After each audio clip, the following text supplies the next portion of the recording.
Hey guys, so this is Mrs. Valdivia here, and we're going to go over Chapter 7, Math Stoichiometry. Okay, so a couple of things with this one is that stoichiometry is actually one of my favorite words to use because it just sounds so cool. When you say it, you're like, stoichiometry. And it might seem like it's something like, oh my gosh, so complex, but it isn't. All it actually is the science of mathematics, right? We're using mathematics as a tool to solve and convert and be able to get different units in science, in chemistry specifically. All right, so the mass is basically the weight. Stoichiometry is the science of mathematics, right? So let's go over this PowerPoint. Okay, so the first thing is formula mass, and I forgot the M here in formula mass. I want to know, well, what is formula mass? And formula mass is the mass of a single molecule, okay? And formula mass is also known as, so this is my AKA as formula weight, molecular mass, molecular weight, and molar mass. So all of these symbolize formula mass. So when you see them, now some of them do have a little bit things that are a little bit different, but we're just going to be using the simple context of this. Okay? So we want to know, well, what is the formula mass of a mass of water, a water molecule, right? And here we have H2O. H2 is our water. We have 2 hydrogens and 1 oxygen. So if we look at the periodic table, you'll see that hydrogen has a mass of 1.01, right? This is the average atomic mass. And we have oxygen, one of those, has an average atomic mass of 16. So we're going to take 2 of these and 1 of those, add them together, and we're going to get a formula mass of 18.02. Okay, so remember, this is like formula weight, molar mass, molecular weight, those pretty things. Before we do that, let's go ahead and jump into another quick example of formula mass. So we just did water, and I want to do another one in our notes. Okay, so this one is going to be NO3. So this is another example. Actually, let me put it in a different color. Example for us. So this means like do it with me, right? Work it out. All right, so if we're working this one out, we want to know what is the mass of NO3, okay? So we want to know what is the mass of NO3, okay? So we have to figure out, well, looking at the periodic table, what is nitrogen and what is oxygen? So we have 2 different elements right here that are given to us. So I'm just going to write them like if I was looking at a periodic table. Here is going to be my first one. It's nitrogen. And nitrogen has an atomic number of 7 and a mass of 14. And oxygen has an atomic number of 8 and the weight of 16. Okay, so that's if we were to look at a periodic table, that's what we're going to get. All right. So now I want to calculate the mass of all of these, right? I want the mass of NO3. So I want the AMUs, the AMU, which means atomic mass unit. Right. So if we look at it, we have one nitrogen, and I'm going to put the 1 here. The mass is 14. So this gives me 14 AMU, or U's. Sometimes people just say units. I'm not lazy, so we're going to put AMU, atomic mass units. Okay. We're going to have oxygen. We have 3 of those, so it's 3 times the mass number, which is 16. If you guys remember, the mass is protons plus neutrons. This number here is just protons, and this number here is protons plus neutrons. Just a quick little reminder. So now we're going to have 16 times 3. I can use a fancy dancy calculator to figure what that is. It's basically just 16 plus 16 plus 16, right? So turn my calculator on and say 16 times 3, which is going to be 48 AMUs. And now to figure out the mass of everything together, we're just going to add them up. So we're going to have 48 plus 14, which is going to give me 62 AMUs, atomic mass units, or the mass of NO3, so 62. And the other unit that we're going to use here, so AMU, because we're not going to be writing AMU the whole time, okay? We're actually going to be writing something else. So AMU, atomic mass units, we're actually going to call this, these units, grams per mole. So G over mole, right? So when I say the mass of NO3, I'm going to say 62 grams per mole. Okay, that's how much it weighs. That's how many grams are in 1 mole of NO3. Okay, 1 mole of NO3 weighs 62 grams. Okay, right. Let's go ahead and move on to the next slide here. Okay, so now the next one says potassium carbonate is a common water softening agent. What is the formula mass of this compound? So we have another one that it wants us to practice. Okay. So let's go ahead and take a look at this one here. Okay, so we have K2CO3 potassium carbonate. Now we have 2 potassiums, 1 carbon, and 3 oxygens. So we're going to take 2 times 39. And then carbon we have 1 times 12.01. And oxygen we have 3, so 3 times 16. Okay, same principle, add them all together, and we get 138.21 units, also known as grams per mole. Now let's go ahead and do another one, and this time we're going to do one involving parentheses so that we can make sure that we do those ones correct. So very similar to this. So we want to find, do example, work it out.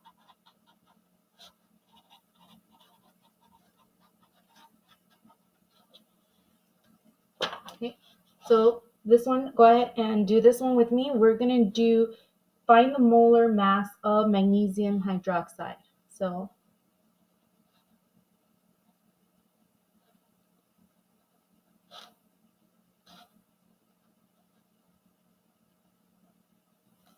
okay, we're going to find the molar mass of magnesium hydroxide. We notice that this time, though, that there's a parentheses and a little 2 right outside of that.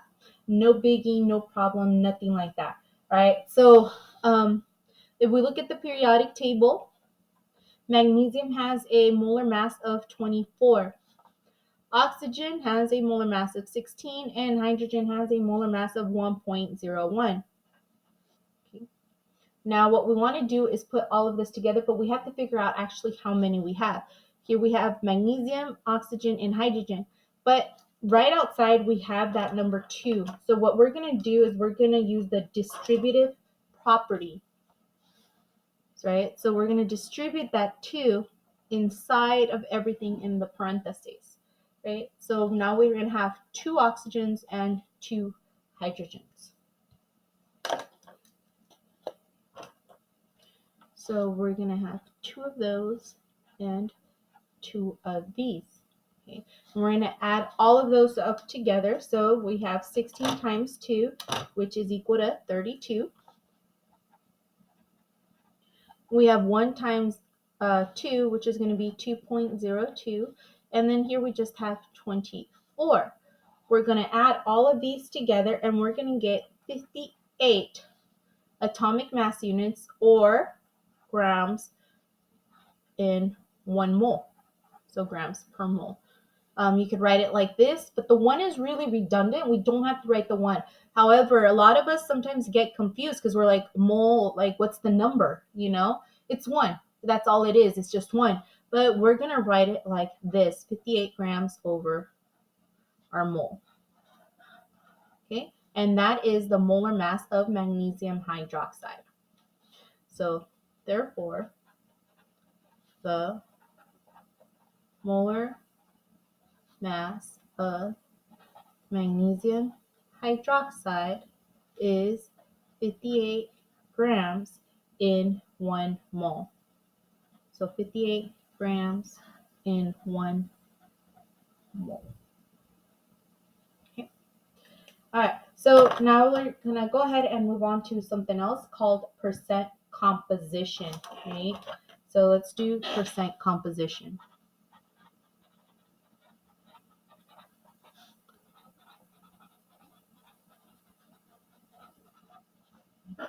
So percent composition is actually quite simple. It's basically the part over the whole.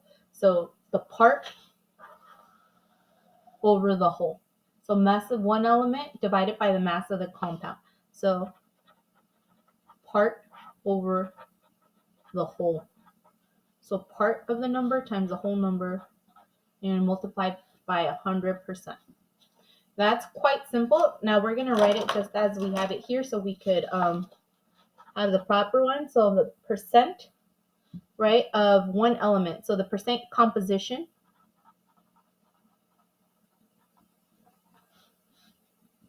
of an element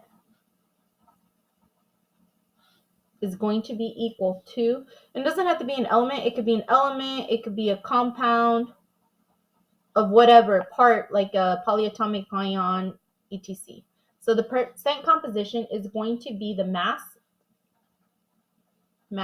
of element or the ion, mass of the element over mass of the compound. So I'm going to erase that from here because I don't want to confuse you guys. Mass of compound. Okay, times 100.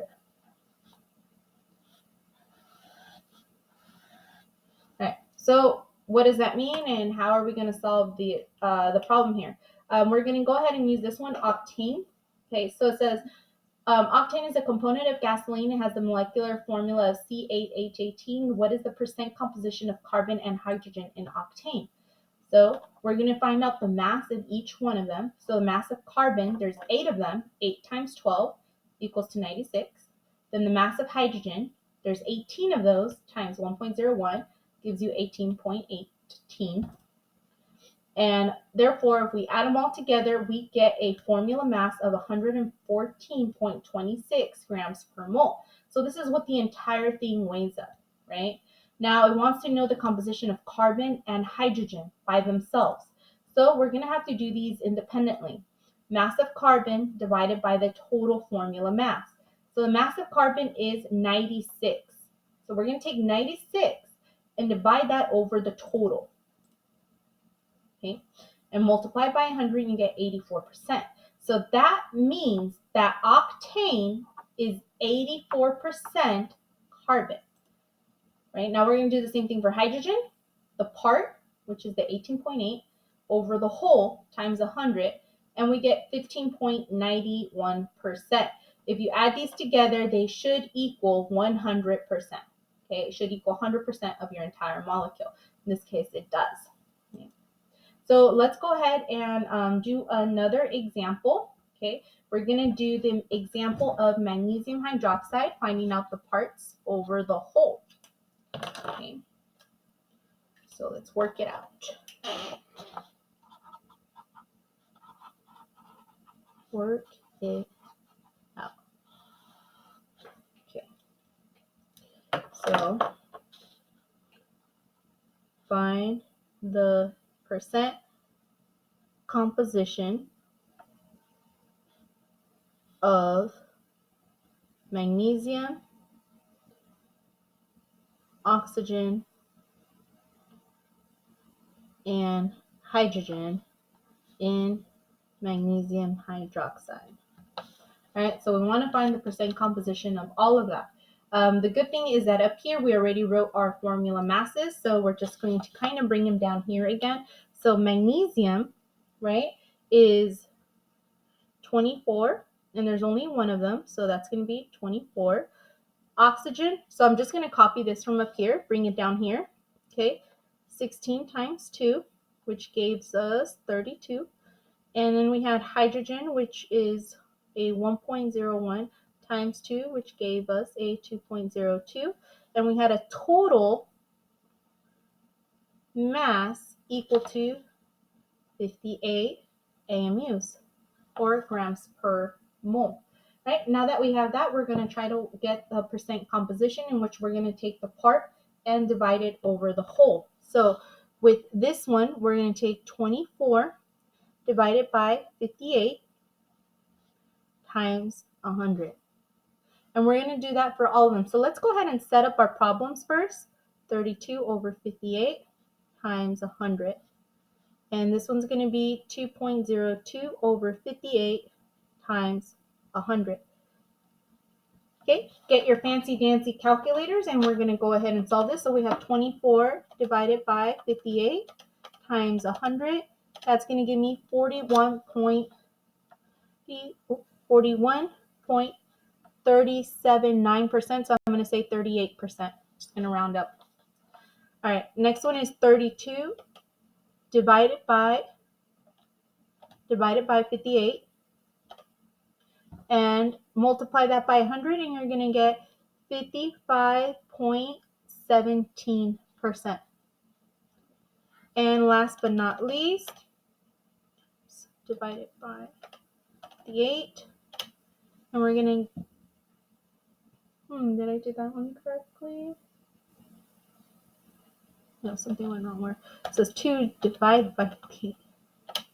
Okay, there we go, times 100. We get a 3.45%. Okay, so these are the percent compositions of all of this. So this is the percent composition of magnesium, of oxygen, and of hydrogen. Now, like I said, if we add them all together, they should equal 100. I actually rounded these to the second decimal place, so it might be averaged out to about 100. So if we were to analyze this, and I say magnesium hydroxide is predominantly made out of which element? Okay, so you're going to say magnesium hydroxide is predominantly composed of, and we look at which one is the most, and that's going to be oxygen. So it's MgOH2 is composed mainly of oxygen. All right, that's kind of cool right there. All right, you guys, so now that we've done our percent composition, we want to know a couple little things. So how do chemists measure formula mass and percent composition, right?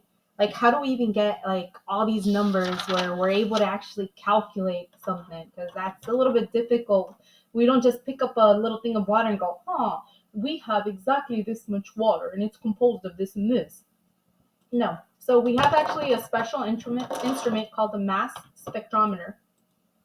So a mass spectrometer basically breaks down your component into its gaseous ions. And as it breaks it down, it measures the whole mass of the molecules. Okay, so you have your gas coming in and ionizes it. And as it ionizes, it detects it, right? And it goes ahead and it moves through the detector. And that detector creates a certain mass where we're able to figure out what it is that we actually have. So as you see here, here's the ionizer. And then it goes through the electrical field. So the more positive or the more negative you are, it's going to either go up a little bit higher for the negatives, the anions, because they're going to be attracted to the positive rod, or go lower because they're going to be attracted to the negative rod. And the detector right here is going to tell us, well, which one of those elements it actually is, right, based on its cations or anions weight. And this is what a nice little mass spectrometer looks like. We use mass spectrometers for everything, right? You're putting on sunblock on your face or your makeup. You want to make sure it's good, it's quality. It has to go through a mass spectrometer to figure out if those ingredients, your raw ingredients, are actually good ingredients. Okay? Or to figure out if you have drugs. In this case, we have cocaine. How good is your cocaine, right? Relative, that's a joke. Please do not do cocaine. It is extremely bad for you, right? If people say, oh, we're gonna have fun just for a little bit, but then you get addicted to it, all right? And that is not good. So a lot of actors and things like that have ruined their careers because they get addicted to cocaine. So don't do cocaine or any other drugs. All right, my little spiel on that. So you take this and you could put it through a mass spectrometer, and then you could see, well, what is it actually made out of? And this is its acidic form before it is mixed with a base. So when cocaine is mixed with a base, it actually turns into something they call crack cocaine. Okay, so this is in acidic form before it's actually mixed. And you can see that it's composed of 17 carbons, 22 hydrogens, 1 nitrogen, and 4 oxygens, and it has a positive sign, which means this is the cation that was measured. Okay. All right. You could continue to analyze things, so you could uh, use an element analysis to figure out which elements you actually have, and find out their percent compositions. You could put them through a burner or an incinerator, and figure out the mass of that, so you eliminate all the water weight and whatnot through it. Okay. Um, so these combustion reactions, because an incinerator is basically a combustion reaction, right? You're going to produce simple products like carbon dioxide and hydrogen gas in them. So you'll get whatever's left over is going to be like your element, your heavy element of whatever it might be. All right. The next part that we're doing is going to be called the mole concept. This is where our math actually starts coming into play, right? So the mole concept is actually quite simple, right? We want to know, how do we relate atomic masses to larger amounts? How are we able to figure out that if you split an atom, right, you can create an atomic bomb with so much energy? And how do we know that 1 mole of water is exactly 18.01 or 2 grams? Okay. Well, we use the mole concept. We use a lot of different things. So we do something called unit conversions. Okay. And unit conversions really, really help us out. Now, we're going to go from really, really small numbers to really, really big numbers. And one thing to keep in mind, it's like learning a new language. So don't try to say, oh, I don't really, really understand it. Just think about it as a new word that has been introduced to you. It's a new word that has a meaning of it, and it's a new language of chemistry. All right. So the mole concept. Okay. Um, and this is what I mean by a new word. Right? We have 1 dozen. What is 1 dozen? It means 12. Right? What do we usually use it? We say we have a dozen eggs. And if I say I have a dozen eggs, you guys are like, oh, she has 12 eggs. I have a dozen pencils. Oh, she has 12 pencils. So dozen means 12, right? Um, Other numbers that we usually hear, right, is we have a nickel. What's a nickel? A nickel means 5. We have a cent. A cent means 1, right? A dime means 10. There, oh my goodness, so many words that mean a specific number. Now, 12 is a number that we could use very easily on and off, right? 12 inches equals 1 foot, right? So a dozen inches, right? A dozen inches is equal to 1 foot. And we could actually process those numbers. But sometimes our numbers get really, really, really big. Because if you imagine you have all these tiny little atoms that we cannot see, they're one of the smallest particles ever, and we can't see them. So how do we even process that amount? We're not going to go and count all these atoms to figure out the best quantity for them. Well, someone actually did some of the work, and thank goodness, because we didn't have to do that.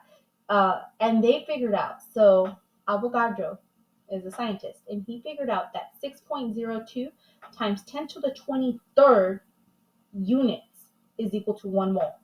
And when I say units, I mean atoms, I mean molecules. Okay, those things are equal to 1 mole. So hydrogen weighs 1.01 grams inside of 1 mole. And what that means is it takes up this many atoms to make 1 mole, okay, 1 specific mole. Right. So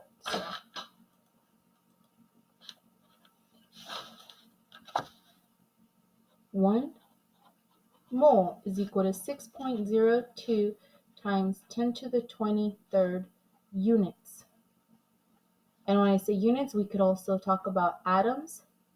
We could talk about molecules, like molecules, if I could spell it. You'll see formula units also on here, formula units. Or you'll see parts, okay? Basically of anything, right? So what is this, right? Well, what I'm saying here is that if I have a bag, right, and I want water, I want to collect water, and in this bag I put in, okay, I have 18.01 grams of water in my bag, right? Well, what does that mean? That means my 18.01 grams is going to actually equal to 1 mole. So this is going to be 1 mole, 1 whole mole. But what is inside of that mole? Inside of that mole is going to be tiny little particles, tiny little particles. Okay, and if you were to collect all of these tiny little particles, you're going to end up with 6.02 times 10 to the 23rd tiny little particles. And there is no way my hand is actually going to be able to put those many little particles in this little piece of paper without losing count, losing my mind, or anything like that. So imagine collecting and having to count all of these together, squeezing them together and go, okay, now that I've counted this, I can tell you I have 18.01 grams. Yeah, no, right? It's not going to work. It's like da da da da da da da da, right? It's going to be on forever. Because this number, if I write it all out, okay, is equal to, let's see if we could do this without messing up, to the 23rd power. So that's going to be 1, 2, 3, 4, 5, 6, 7, 8, 9, 10, 11, 12, 13, 14, 15, 16, 17, 18, 19, 20, 21, 22, 23. Let's make sure we did this correctly.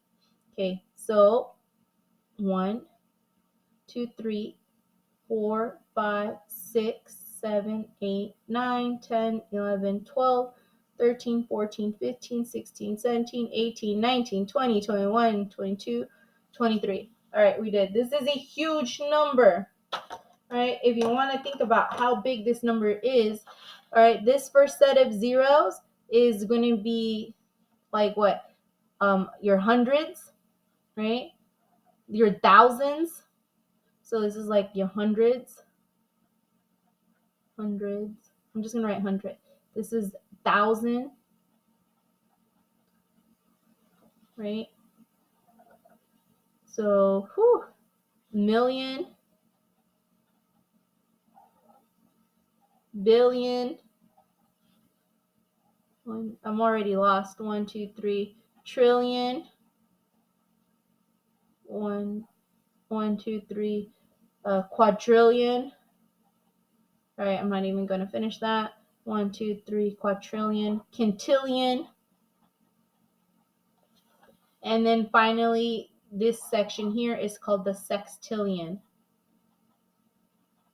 Okay, so there is 602 sextillion atoms in 1 mole. Yeah. Most of us don't even have a bank account that actually exceeds this quantity or this quantity right here. So imagine having this many dollars in your bank account. You'd like never have to worry about anything. You could probably waste $1 million every second of your life and still have money left over. Yeah. So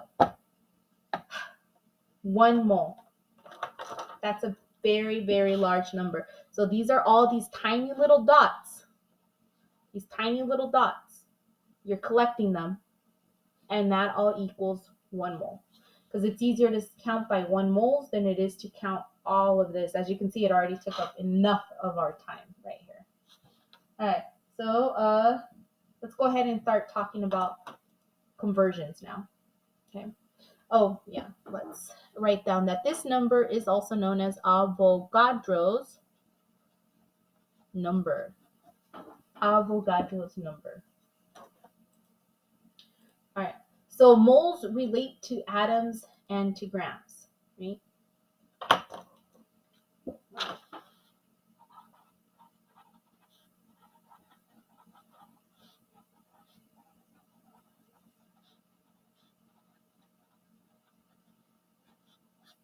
Right? We're able to actually convert between them.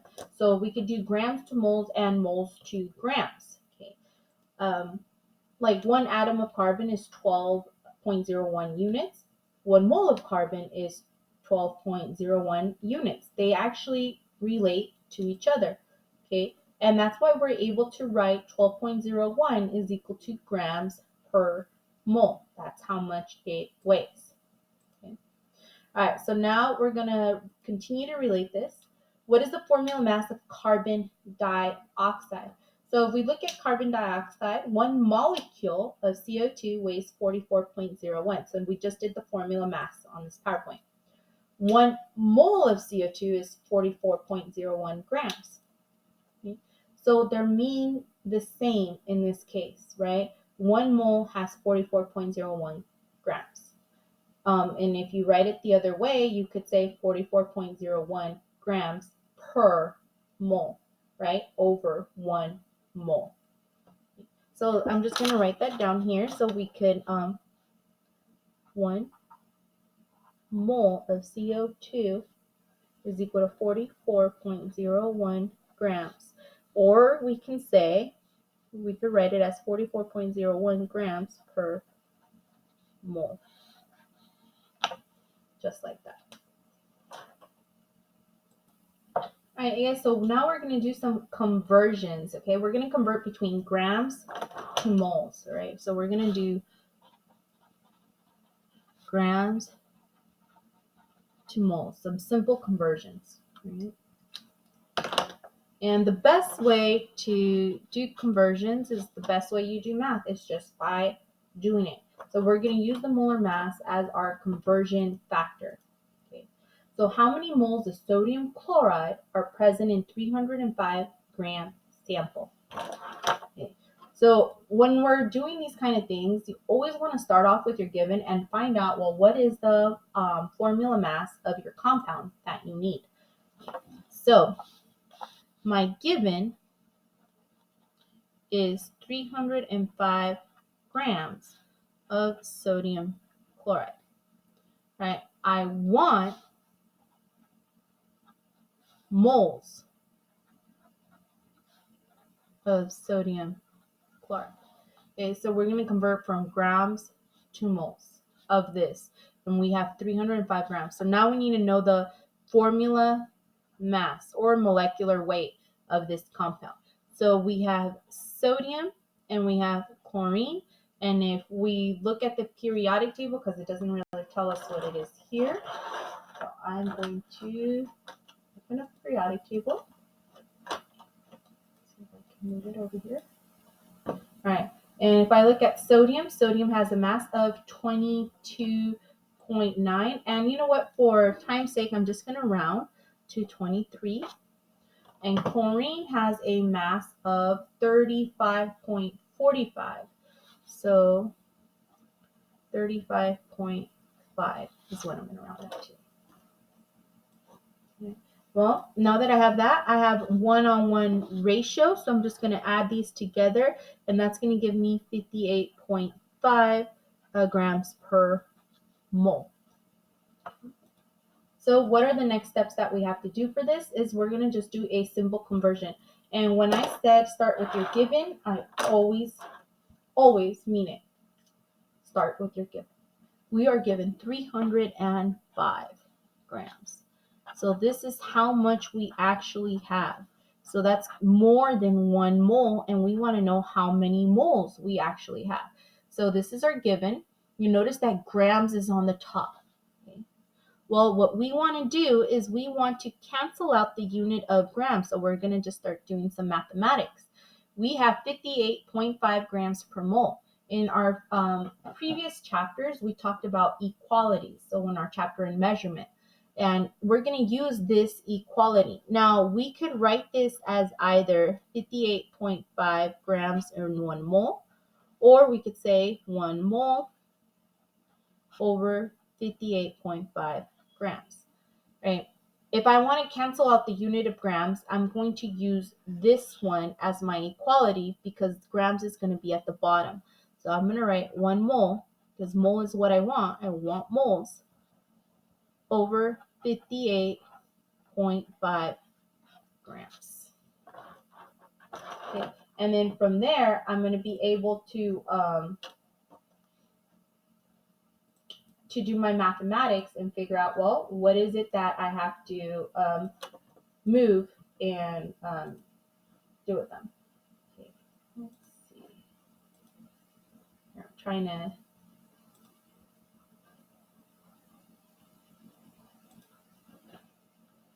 Right. Oops, wrong screen. Right there.